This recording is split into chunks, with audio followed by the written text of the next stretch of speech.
Friends, this is Aradhana Singh. Study rain में आप सभी का स्वागत है। हिंदी की चलिए स्टार्ट करते हैं क्लास 5th, जिसमें आज हम पढ़ेंगे शब्द। ये जो क्लासेस हैं आपके संपूर्ण व्याकरण का एक्सप्लेनेशन हम कर रहे हैं, जो कि यूजफुल रहेंगी हमारे सभी टीचिंग रिलेटेड एग्जाम्स के लिए। UP TET, REET, KVS, CTET या अदर कोई भी एग्जाम हो जिसमें हिंदी व्याकरण से क्वेश्चंस आते हैं, ये सभी एग्जाम्स के लिए आपके यूजफुल रहेंगी। चलिए स्टार्ट करते हैं। शब्द क्या होते हैं, किसे कहते हैं? वर्णों के सार्थक मेल को शब्द कहते हैं। सार्थक मेल मतलब उसका कुछ अर्थ हो। वर्णों का मेल अर्थवान होने पर ही वह शब्द बनता है। जैसे 3 वर्ण हमने ले लिए, अ, म और र।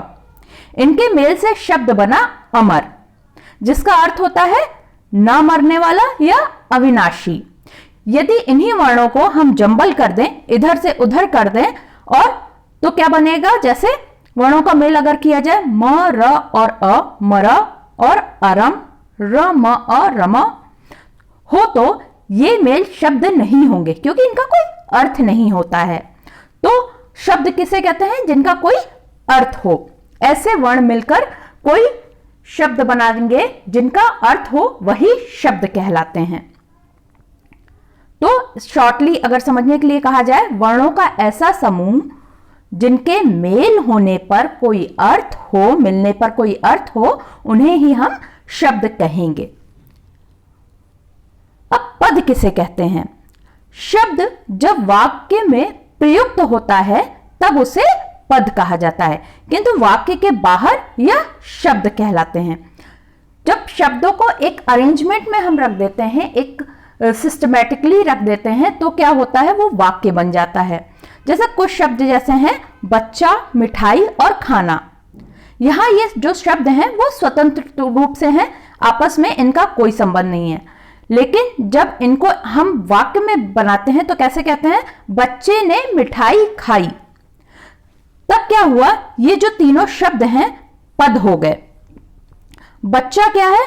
शब्द का रूप वाक्य में बच्चे ने हो गया। खाना शब्द क्या हो गया? खाई। बच्चा यहां पर संज्ञा है। कर्ता कारक होने से यह परिवर्तन आया, और तथा खाना क्रिया में काल के अनुसार परिवर्तन आया। अब खाना जैसे आपको भविष्य काल का होगा तो वो खाएगा, भूतकाल का तो खाया था उसने, बच्चे ने मिठाई खाई थी। तो ये काल के अनुसार परिवर्तन हुआ कि बच्चे ने मिठाई खाई। अब आगे चलते हैं। शब्द के प्रकार कितने होते हैं, इनको किस आधार पर बांटा गया है, उस हिसाब से हम पढ़ेंगे। एक तो आधार हुआ अर्थ के आधार पर, दूसरा उत्पत्ति के आधार पर, नेक्स्ट है रचना के आधार पर, और फिर चौथा है प्रयोग के आधार पर शब्द के प्रकार। फ्रेंड्स, अब सबसे पहले हम देखेंगे अर्थ के आधार पर शब्दों के कितने प्रकार हैं। यह है सार्थक शब्द और निरर्थक शब्द। सार्थक शब्द के अंतर्गत कौन कौन से शब्द आते हैं? जैसे एकार्थी, समानार्थी, अनेकार्थी, विपरीतार्थी शब्द आते हैं। इनके बारे में हम डिटेल्स में भी समझेंगे, थोड़ा थोड़ा एक लाइन समझते हुए चलेंगे, क्योंकि हमको कॉन्सेप्ट बस समझना है। कुछ विद्वान अर्थ के आधार पर शब्दों को 3 प्रकार से और विभाजित करते हैं। कैसे? वाचक, लक्षक और व्यंजक। अब फ्रेंड्स देखते हैं कि सार्थक शब्द किसे कहते हैं। जिन शब्दों का अपने आप में अर्थ होता है वे सार्थक शब्द कहलाते हैं। ये व्याकरण सम्मत होते हैं। जैसे जानवर, विद्यालय, मंदिर, पूजा आदि। जिनका कुछ अर्थ हो वो हो जाएंगे सार्थक शब्द। अब सार्थक शब्दों के भी कितने प्रकार हैं? एकार्थी शब्द, अनेकार्थी शब्द, समानार्थी जिसे पर्यायवाची शब्द भी कहते हैं, विपरार्थी या विलोम शब्द। सबसे पहले आता है एकार्थी शब्द। क्या होते हैं? जिस शब्दों का केवल एक ही अर्थ होता है एकार्थी शब्द कहलाते हैं। सिंपल सा ये नाम ही बताते हैं इसमें कि एकार्थी शब्द है जिसमें एक अर्थ हो, जैसे सूरज, चांद आदि। अनेकार्थी शब्द जिन शब्दों के एक से अधिक अर्थ हों। अनेकार्थिक शब्द हो गए, अनेक मतलब मैनी। जैसे अंक, क्यों? कि इसका अर्थ गोद भी होता है और अंक का मतलब एक नंबर भी होता है, एक संख्या भी होती है। क्षेत्र का क्या होगा? जैसे खेत, शरीर, तीर्थ या स्थान को भी हम क्षेत्र ही कहते हैं।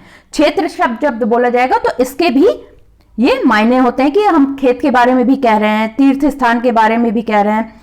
और पत्र जैसा कह रहे हैं तो उसका मतलब होगा कि हम पत्ते को भी बोल सकते हैं, चिट्ठी को भी बोल सकते हैं, शंख, पन्ना। अब आगे चलते हैं, समानार्थी या पर्यायवाची शब्द क्या होते हैं? एक ही अर्थ वाले अनेक शब्दों को पर्यायवाची या समानार्थी शब्द कहा जाता है। जैसे पेड़ का पर्यायवाची शब्द वृक्ष, तरु, विटप। आसमान का नभ, गगन, अंबर, आकाश, व्योम। अब विपरीतार्थी शब्द या विलोम शब्द क्या है? जो शब्द परस्पर उल्टा अर्थ दे, जो शब्द से उल्टा अर्थ आए जिसका, उसे ही विलोम शब्द बोलते हैं। अर्थात जिन शब्दों का अर्थ परस्पर विपरीत होता है, विपरीतार्थक या विलोम शब्द कहलाते हैं। जैसे रात दिन, सुख दुख, आशा निराशा। नेक्स्ट है निरर्थक शब्द किसे कहते हैं? सार्थक जिनका कोई अर्थ आ रहा था, निरर्थक जिनका कोई अर्थ नहीं होगा। जिन शब्दों का कोई अर्थ नहीं होता परंतु भाषा में इनका प्रयोग किया जाता है, निरर्थक शब्द कहलाते हैं। जैसे खाना वाना, खाना तो आपका फूड हो गया, वाना क्या होता है? वाना निरर्थक है, लेकिन हम लोग भाषा में अपने बोलते हैं खाना वाना, रोटी वोटी। तो यहां पर वाना और वोटी शब्द निरर्थक शब्द हैं। नेक्स्ट है, कुछ विद्वान अर्थ के आधार पर शब्दों को 3 प्रकार से विभाजित किए हैं। वो कौन कौन से? वाचक, अभिधा शब्द शक्ति, लक्षक, लक्षणा शब्द शक्ति, व्यंजक, व्यंजना शब्द शक्ति।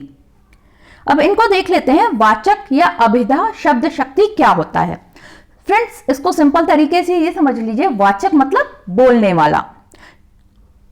अब डेफिनेशन क्या कहती है? शब्द की जिस शक्ति द्वारा किसी शब्द के साक्षात सांकेतिक अर्थ, मुख्यार्थ का बोध होता है, उसे वाचक या अभिधा कहते हैं। जिन शब्दों का अर्थ सरलता से समझ में आए उनको वाचक कहते हैं। जैसे घर, नगर, सड़क, फल, स्कूल आदि सरलता से समझ में आ जाता है। अब मैंने क्या बोला था? वाचक, बोलने वाला। यह शब्द ही बता रहा है कि वो क्या है, तो हो गया वाचक। जिन शब्दों का अर्थ आपको सरलता से समझ में आए उसे ही वाचक कहते हैं। अब लक्षक क्या है? लक्षणा शब्द शक्ति वे शब्द जिनका सीधा शाब्दिक अर्थ ना निकलकर प्रयोजनवश दूसरा अर्थ लिया जाता है, लाक्षणिक अथवा लक्षणा शब्द कहलाते हैं। सीधा शाब्दिक अर्थ मतलब जैसे हमने बोला था इसमें आपके कि वाचक में था घर, अब वो सीधा हो गया कि घर का मतलब आपका होम होता है, घर होता है। लेकिन इसमें क्या होता है? लक्षक, आप किसी और शब्द को बोलकर उसका प्रयोजन निकाल रहे हो, उसका काम निकाल रहे हो, उसको बस इंगित कर रहे हो, इशारा कर रहे हो कि मैंने इसको ये कहा, लेकिन वो पर्टिकुलर वर्ड ना बोल के। जैसे जिस शक्ति के द्वारा लक्ष्यार्थ ग्रहण किया जाता है उसे लक्षणा कहते हैं। जैसे किसी को आपने कह दिया कि जब आप जैसे डायरेक्ट कह दें कि आप मूर्ख हो, लेकिन ये ना कह के आप क्या कहोगे? तुम बिल्कुल गधे हो। तो ये जो गधा शब्द है जानवर के अर्थ में भी लिया जाना चाहिए, लेकिन जब आप मनुष्य को कह रहे हो तो गधा शब्द का अर्थ क्या निकल रहा है कि आप कह रहे हो उसको वो मूर्ख है। तो यहां जो गधा शब्द है वो है लाक्षणिक शब्द। व्यंजक क्या होता है? व्यंजना शब्द शक्ति। व्यंजक वे शब्द होते हैं जिनका न वाच्यार्थ लिया जाता है और न लक्ष्यार्थ, मतलब न वाचक शब्द के अंतर्गत आ रहे हैं न लक्षक शब्द के अंतर्गत। अर्थात ये शब्द न वाचक होते हैं और न ही लक्षक, इन दोनों से उनका अर्थ भिन्न होता है। एग्जाम्पल के लिए कोई चोर रात में अपने एक फ्रेंड से या साथी से साथ में चोरी करने वाले से कहता है कि रात कितनी अंधेरी है। अब रात तो अंधेरी है, कितनी क्या अंधेरी है। तो अब उसका क्या तात्पर्य यहां पर हो रहा है कि रात के अंधेरी की विशेषता वो बताना चाह रहा है कि वास्तव में उसका तात्पर्य यह है कि चोरी के लायक ये अंधेरी रात है, उसको कोई देख नहीं सकता इजली। तो वो उसका एक एडवांटेज निकाल रहा है कि रात कितनी अंधेरी है। थैंक यू फ्रेंड्स, आज के लिए इतना ही। आप हमसे टेलीग्राम और फेसबुक पेज पर भी जुड़ सकते हैं, फेसबुक ग्रुप पर भी आप जुड़ सकते हैं। अगर अभी तक हमारे चैनल को सब्सक्राइब नहीं किया है तो सब्सक्राइब कर लीजिए, बेल आइकन जरूर प्रेस कर लीजिएगा और साथ ही साथ लाइक का बटन जरूर प्रेस कर दीजिएगा अगर आपको अच्छा लगा हो, समझ में आया, और साथ ही साथ अपने फ्रेंड्स में भी शेयर कर दीजिए इस वीडियो को। थैंक यू, जय हिंद।